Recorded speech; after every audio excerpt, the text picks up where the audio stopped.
वीरः हनूमान् रामलक्ष्मणयोः मूर्च्छा। सहस्रशः वानराः कुम्भकर्णस्य उपरि आक्रमणं कृतवन्तः। दंशेन, नखेन, मुष्ट्या प्रहारेण, पादप्रहारेण, आयुधप्रयोगेण, केशादीनाम् उत्पाटनेन, अन्यविधैः प्रयत्नैः च ते राक्षसान् बहुधा पीडितवन्तः। राक्षसानां शरीराणि रक्तसिक्तानि कृतवन्तः। एतत् सर्वम् अपि लीलया सहमानः कुम्भकर्णः निरन्तरम् अग्रे गच्छन् अस्ति। बलशालिनः वानरवीराः तं निवारयितुं बहुधा प्रयत्नं कृतवन्तः, किन्तु वानराः एव पतिताः, न तु कुम्भकर्णः पतितः। कुम्भकर्णस्य पातनम् असाध्यम् इति वानरवीराणां मनसि भावना आगता।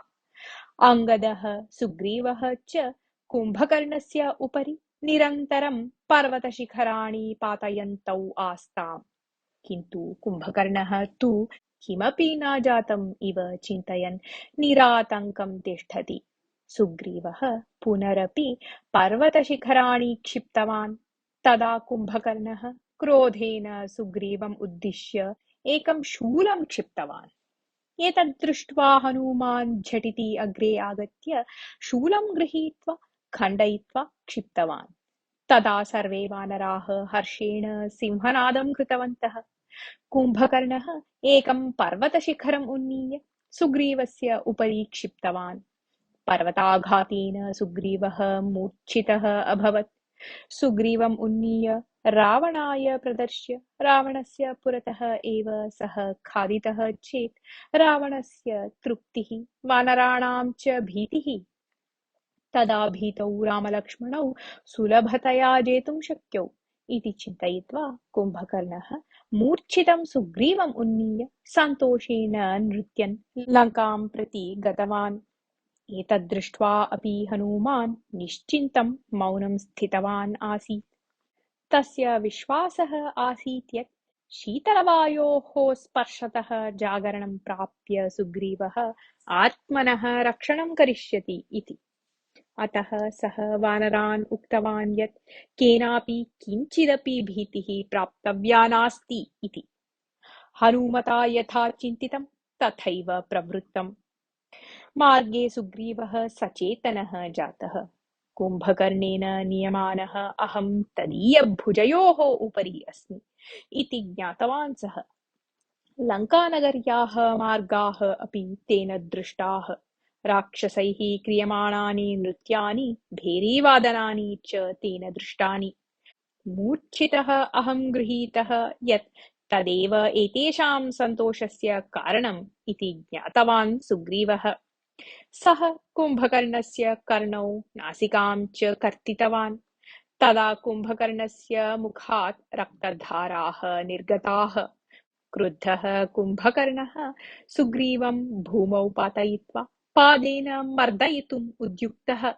तावता सुग्रीवः झटिति उत्थाय वीरगर्जनं कृत्वा कुम्भकर्णं हस्ताभ्यां पादाभ्यां च प्रहृत्य आकाशं प्रति उत्प्लुत्य रामस्य समीपम् आगतवान्। सुग्रीवः हस्तच्युतः जातः यत् तेन क्रुद्धः कुम्भकर्णः पुनरपि रणरङ्गम् आगत्य वानरान् खादयितुम् उद्युक्तः अभवत्। तदा लक्ष्मणः अग्रे आगत्य कुम्भकर्णम् उद्दिश्य बहून् बाणान् प्रयुक्तवान्। कुम्भकर्णः तं बाणप्रहारम् अविगणयन् रामसमीपं गतवान्। समीपम् आगतं कुम्भकर्णम् उक्तवान् रामः, आये कुम्भकर्ण, भवान् इन्द्रं जितवान् स्यात्, तदर्थम् आत्मनः विषये महान् गर्वः अपि स्यात् भवतः, किन्तु अहं रामः अस्मि, भवतः वधार्थम् उपस्थितः अस्मि च इति। आये राम, अहं न विराधः, न वाली, न वा मरीचः, अपि तु कुम्भकर्णः अस्मि। एतत् प्रथमं मनसि स्थापयतु। भवतः पराक्रमप्रदर्शनं प्रचलतु किञ्चित् कालम्, ततः भवन्तं खादयिष्यामि अहम् इति उक्तवान् कुम्भकर्णः। रामः उत्तरं किमपि अनुक्त्वा तं बाणं कुम्भकर्णम् उद्दिश्य प्रयुक्तवान्, यं च सालवृक्षभञ्जने बालिवधसन्दर्भे च उपयुक्तवान् आसीत्। किन्तु तेन कुम्भकर्णः किञ्चिदपि न व्रणितः। तदा रामः वायव्यास्त्रं प्रयुक्तवान्। एतेन कुम्भकर्णस्य गदासहितः हस्तः भूमौ अपतत्। तदा कुम्भकर्णः उच्चैः आक्रन्दनम् आक्रोशनं च कुर्वन् एकं विशालं वृक्षम् उत्पाट्य युद्धार्थम् अग्रे आगतवान्। तदा रामः ऐन्द्रास्त्रेण कुम्भकर्णस्य अपरम् अपि हस्तं कर्तितवान्। तथापि कुम्भकर्णः रामस्य उपरि आक्रमणं कर्तुम् अग्रे आगतवान्। तदा रामः अस्त्रेण कुम्भकर्णस्य पादौ कर्तितवान्। अन्ते कुम्भकर्णस्य शिरः मुण्डात् पृथक् जातम्। कुम्भकर्णस्य मरणं दृष्टवतां राक्षसानाम् आक्रन्दनध्वनिः तत्र सर्वत्र प्रसृतः। वानराः तु सन्तोषेण करताडनं कुर्वन्तः, ध्वनिं कुर्वन्तः, जयकारं कृतवन्तः। रामं परितः स्थित्वा पूजितवन्तः ते। आकाशतः पुष्पवृष्टिः अपि जाता। कुम्भकर्णस्य मरणवार्तां श्रुत्वा रावणः मूर्छां गतः। तस्य पुत्राः देवान्तकः, नरान्तकः, त्रिशिराः, अतिकायः च उच्चैः रोदनं कृतवन्तः। कुम्भकर्णस्य सहोदरौ महोदरः महापार्श्वश्चापि दुःखसागरे निमग्नौ जातौ। मन्दोदर्यादीनां शैत्योपचारतः रावणः सचेतनः जातः। तस्य मनसि विचारः आगतः, इतः परं रामः अचिरात् इव लङ्कायाः प्रवेशं करिष्यति। मां सिंहासनच्युतं करिष्यति सः। मम राजवैभवं समाप्तं भविष्यति। सीता वशीकरणीया इति यः विचारः आसीत् सः अपि असफलः एव तिष्ठति। दैवकोपवशात् अहं निर्बलः जातः इति। ऐदं प्राथम्येन तस्य मनसि एषः अपि विचारः आगतः यत् विभीषणस्य हितकारकस्य वचनस्य अङ्गीकारः अनर्थाय एव अभवत् इति। रावणस्य म्लानतां खेदं च दृष्ट्वा त्रिशिराः उक्तवान्, रावणेश्वर, त्रिलोकीम् अपि जितवान् भवान् एवम् अधैर्येण तिष्ठति चेत् कथम्? आलं विषादेन मां युद्धार्थं प्रेषयतु। रामं किम्? समग्रशत्रुकुलम् एव नाशयित्वा प्रत्यागमिष्यामि। शत्रोः तात्कालिकजयं श्रुतवतः मम क्रोधः द्विगुणितः जातः अस्ति। प्रतीकारार्थं मनः त्वरते इति। देवान्तकः, नरान्तकः, महोदरश्चापि युद्धार्थम् अनुज्ञां प्रार्थितवन्तः। तेषाम् उत्साहं दृष्टवतः रावणस्य मनसि धैर्यम् आगतम्। सः उत्साहेन उत्थाय तान् अनुज्ञया अनुगृह्य युद्धार्थं प्रेषितवान्। वानराणां राक्षसानां च मध्ये पुनरपि युद्धम् आरब्धम्। नरान्तकेन घोरं युद्धं कृतम्। एतद् दृष्ट्वा सुग्रीवः तं मारयतु भवान् इति अङ्गदं सूचितवान्। अङ्गदः झटिति अग्रे गत्वा नरान्तकं तीक्ष्णप्रहारैः पीडयन् अल्पे एव काले यमपुरीं प्रति प्रेषितवान्। एतद् दृष्ट्वा क्रुद्धाः त्रिशिराः, महोदरः, देवान्तकः च सम्भूय युगपत् अङ्गदस्य उपरि आक्रमणं कृतवन्तः। त्रयाणाम् अपि युगपत् आक्रमणं दृष्ट्वा हनूमान् झटिति अग्रे आगत्य मुष्टिप्रहारेण देवान्तकं मारितवान्। अङ्गदस्य साहाय्यार्थम् आगतः नीलः महोदरं मारितवान्। वानरवीरः ऋषभः महापार्श्वेन सह युद्धं कृत्वा तं यमलोकस्य अतिथिं कृतवान्। महापार्श्वस्य मरणं दृष्ट्वा राक्षसाः आयुधानि तत्रैव परित्यज्य पलायनं कृतवन्तः। युद्धभूमिं गतानां राक्षसवीराणां मरणं श्रुत्वा अतिकायः स्वयं रणरङ्गं प्रति प्रस्थितवान्। पर्वतः इव स्थितं निर्भयम् अग्रे आगच्छन्तम् अतिकायं दूरात् दृष्ट्वा रामः विभीषणं पृष्टवान्, सः राक्षसवीरः कः इति। सः रावणपुत्रः, ध्यानमालिनी नामिकायां पत्न्यां जातः सः। अतिकायः इति तस्य नाम। पराक्रमेण सः रावणसमानः। ब्रह्मदेवस्य अनुग्रहं प्राप्य सः दिव्यास्त्राणि सम्पाद्य देवेभ्यः राक्षसेभ्यः च अपायः यथा न स्यात् तथा वरं प्राप्तवान् अस्ति अपि। तेन धृतः कवचः रथः च ब्रह्मणा एव दत्तः। अतः इतः पूर्वं एषः बहुवारं देवान् दानवान् च जित्वा लङ्कानगरीं रक्षितवान् अस्ति। एतस्य मारणं यदि शीघ्रं न क्रियेत तर्हि अस्माकं सेनायाः महती हानिः स्यात् इति उक्तवान् विभीषणः। विभीषणस्य सूचनाम् अङ्गीकुर्वन् रामः अतिकायं दृष्टवान्।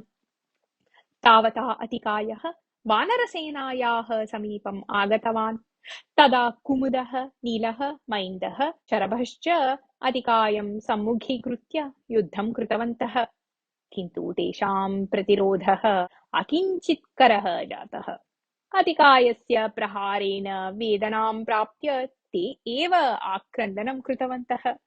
अतिकायः रामं दृष्ट्वा साक्षात् अग्रे आगत्य रामस्य समीपे स्थित्वा भीरुभिः सह अल्पैः च सह युद्धं न करोमि अहम्। मां युद्धे सम्मुखीकर्तुम् अर्हः कोऽपि अस्ति चेत् सः अग्रे आगच्छतु नाम इति उक्तवान्। एतत् वचनं श्रुत्वा क्रुद्धः लक्ष्मणः अतिकायस्य पुरतः स्थित्वा धनुष्ठेङ्कारं कृतवान्। लक्ष्मणं दृष्ट्वा तिरस्कारयुक्तेन स्वरेण उक्तवान् अतिकायः भवान् लक्ष्मणः खलु? अल्पाकारस्य भवतः कीदृशं बलं स्यात्? आलं साहसेन प्राणरक्षणं चिन्तयन् मौनं प्रतिगच्छतु भवान्। जीवन् भद्राणि पश्यति इति न श्रुतवान् वा? इतः गच्छतु सुखेन जीवतु च इति। शौर्यं कदापि वचनमात्रेण न प्रकाशनीयम्, तत्क्रियया प्रदर्शनीयम्। आत्मस्तुतेः विरामः भवतु, स्वस्य पराक्रमं किञ्चित् प्रदर्शयतु तावत् इति उक्तवान् लक्ष्मणः। अनन्तरम् उभौ अपि युद्धे उद्युक्तौ जातौ। लक्ष्मणस्य बाणानां प्रहारं प्राप्य तदीयं बाहुबलं जानन् साधुवीर योग्यः प्रतिस्पर्धी भवान् इति वदन् अतिकायः उत्साहेन युद्धं कृतवान्। तीक्ष्णानाम् अस्त्राणां प्रहारेण लक्ष्मणं सम्यक् पीडितवान्। उभौ अपि दिव्यास्त्राणि प्रयुक्तवन्तौ। लक्ष्मणः अतिकायस्य कवचस्य भङ्गं कर्तुं बहुधा प्रयत्नं कृतवान्, किन्तु सामान्यानि अस्त्राणि तं कवचं भेत्तुम् असमर्थानि जातानि। अन्ते लक्ष्मणः ब्रह्मास्त्रप्रयोगं कृतवान्। तत् अस्त्रम् अतिकायस्य शिरः भूमौ अपातयत्। अतिकायस्य मरणं दृष्टवतां श्रुतवतां च राक्षसानां दुःखस्य सीमा एव न आसीत्। एतां वार्तां श्रुत्वा रावणः दिग्भ्रान्तः अभवत्। वीराधिवीराः अपि राक्षसाः रामलक्ष्मणादीनां प्रहारं प्राप्य मरणं प्राप्नुवन्ति यत् तत् रावणे अधैर्यम् अजनयत्। वानरसेनायाः रामलक्ष्मणयोः च सामर्थ्यं सम्यक् अज्ञात्वा मया अविवेकिता प्रदर्शिता इति भावना आगता रावणस्य मनसि। एकाकितया आगत्य लङ्कां दग्ध्वा विजयगर्वेण हसतः हनूमतः मुखं पुनः पुनः मनःपटलम् आगत्य रावणम् उपहसति स्म। पितुः खेदं दृष्ट्वा इन्द्रजित् रावणसमीपम् आगत्य उक्तवान्, तात, यावत् अहं जीवामि तावत् भवता विषादः प्राप्तव्यः नास्ति। मम बाणप्रहारं प्राप्य अपि जीवितः लोके कोऽपि नास्ति। रामलक्ष्मणयोः प्राणान् अहम् अपहरिष्यामि। निश्चिन्तः तिष्ठतु भवान् इति। विजयशाली सन् प्रत्यागच्छतु भवान् इति आशिषा अनुगृहीतवान् रावणः। रावणं नमस्कृत्य श्रेष्ठैः गर्दभैः युक्ते रथे उपविश्य इन्द्रजित् युद्धभूमिं प्रति प्रस्थितवान्। एतत् दृष्ट्वा सर्वे राक्षसाः विविधानि घोरायुधानि गृहीत्वा जयघोषं कुर्वन्तः सन्तोषेण तम् अनुसृतवन्तः। युद्धभूमिं गतः इन्द्रजित् दिव्यं रथं प्राप्तुं यज्ञं कर्तुम् उद्युक्तः अभवत्। रक्षणार्थं परितः राक्षसान् नियोजितवान् सः। यावत् यज्ञः न समाप्यते तावत् कमपि समीपं न प्रेषयन्तु इति राक्षसान् आज्ञापितवान् सः। तेन क्रियमाणस्य यागस्य नाम निकुम्भिलायागः इति। मन्त्रपूर्वकं यदा सः आहुतिः अर्पयति स्म तदा निर्धूमः अग्निः सम्यक् ज्वलति स्म।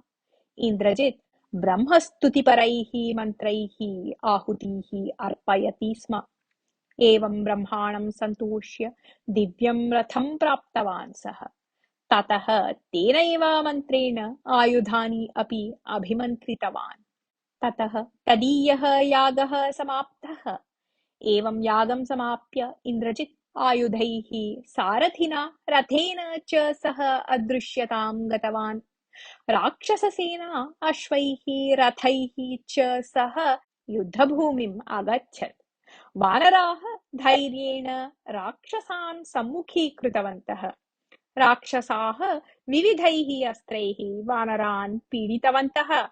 इन्द्रजित् अदृश्यरूपेण एव तिष्ठन् प्रोत्साहकवचनानि उच्चैः वदन् राक्षसान् प्रेरयति स्म। स्वयम् अपि वानरान् आयुधैः प्रहरति स्म। तस्य प्रहारैः वानराः शुष्कपर्णानि इव अधः पतन्ति स्म। एतावदेव न गन्धमादनः नलः मैन्दः गजः सुग्रीवः ऋषभः आङ्गदः द्विविदः इत्यादयः अनेके राक्षसवीराः नितरां व्रणिताः अभवन्। इन्द्रजित् कुत्र अस्ति इति ज्ञातुं तु कोऽपि न प्रभवति स्म। इन्द्रजितः बाणाः रामलक्ष्मणौ अपि अपीडयन्। तदा रामः लक्ष्मणम् उक्तवान्, एषः इन्द्रजित् अदृश्यरूपेण युद्धं कुर्वन् अस्ति।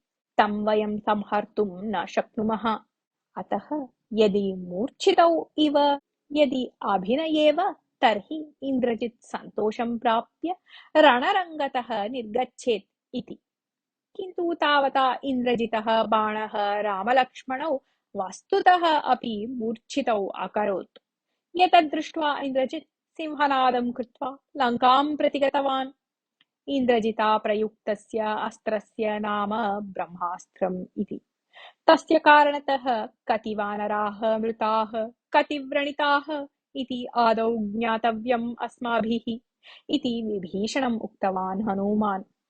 अनन्तरं तौ दीपशिखां गृहीत्वा युद्धभूमौ अन्वेषणं कृतवन्तौ। तत्र ताभ्यां व्रणितः जाम्बवान् दृष्टः। विभीषणः जाम्बवन्तं पृष्टवान्, भवान् कुशलम् अस्ति खलु इति। जाम्बवतः नेत्रे व्रणिते आस्तां सः विभीषणं पृष्टवान्, मित्र, हनुमान् तु सजीवं तिष्ठति खलु, तस्य कोऽपि अपायः तु नास्ति खलु इति। तदा विभीषणः आश्चर्येण जाम्बवन्तं पृष्टवान्। रामलक्ष्मणयोः विषये कमपि अपृच्छन्, भवान् हनूमतः कुशलं पृच्छति खलु, किमर्थम् एवम् इति। वत्स विभीषण, हनूमती जीवति सति समग्रा वानरसेना नष्टा चेदपि न कापि चिन्ता। प्रत्युत समग्रायां वानरसेनायां तिष्ठन्त्यां हनूमान् नास्ति चेत् वयं जीवन्तः अपि मृताः इव इति विभीषणम् उक्तवान् जाम्बवान्। वृद्धजाम्बवतः एतादृशं वचनं श्रुत्वा हनूमान् अग्रे आगतवान्। जाम्बवतः पादौ गृहीत्वा नमस्कारं कृतवान् च। अहो येषः स्पर्शः हनूमतः एव। वत्स आञ्जनेय, इदानीं वानराः भवता एव रक्षणीयाः। एतत् कर्तुम् अन्यः कोऽपि न शक्नोति ऋते भवतः इति उक्तवान् जाम्बवान्। ततः रामलक्ष्मणयोः सचेतनता सम्पादनार्थं वानराणां रक्षणार्थं च करणीयम् उपायं हनूमन्तम् उक्तवान् जाम्बवान्। भवता समुद्रम् अतिक्रम्य हिमालयपर्वतः गन्तव्यः। तत्र उन्नते काञ्चन शिखरं कैलासशिखरं च दृश्यते। तयोः मध्ये एकः ओषधिपर्वतः दृश्यते। तत्र चतुर्विधानि ओषधिसस्यानि दृश्यन्ते। तानि ओषधिसस्यानि उज्ज्वलप्रकाशं प्रसारयन्ती भवन्ति। तेषां नाम विशल्यकरणिः, सौवर्णकरणिः, सन्धानकरणिः, मृतसञ्जीवनी चेति। एतानि चतुर्विधानि सस्यानि अविलम्बेन आनयतु भवान्। तेन वयं सर्वान् वानरान् सजीवान् स्वस्थान् च कर्तुं शक्नुमः। अतः अविलम्बेन इतः गच्छतु इति। अनन्तरक्षणे एव हनुमान् वायुमार्गम् आश्रित्य ततः निर्गतवान्। पर्वतान्, नदीः, अरण्यानि च अतिक्रमन् सः हिमालयम् उद्दिश्य गतवान्। कदाचित् वायुवेगेन पुनः कदाचित् मनोवेगेन च सः अग्रे गतवान्। अल्पे एव काले हिमालयपर्वतसमीपं गतवान्। हिमालयस्य विविधानि शिखराणि अपि तेन दृष्टानि। हिमालयस्थानि विविधानि पुण्यस्थानानि अपि तेन दृष्टानि। पर्वतशिखराणां मध्ये औषधिपर्वतः अपि दृष्टिगोचरः जातः। सर्वाणि ओषधिसस्यानि स्वयं प्रकाशं प्रसारयन्ति स्म। तेषां दर्शनतः एव विशिष्टः आनन्दः उत्साहः च प्राप्तः हनुमता अनुवर्तते।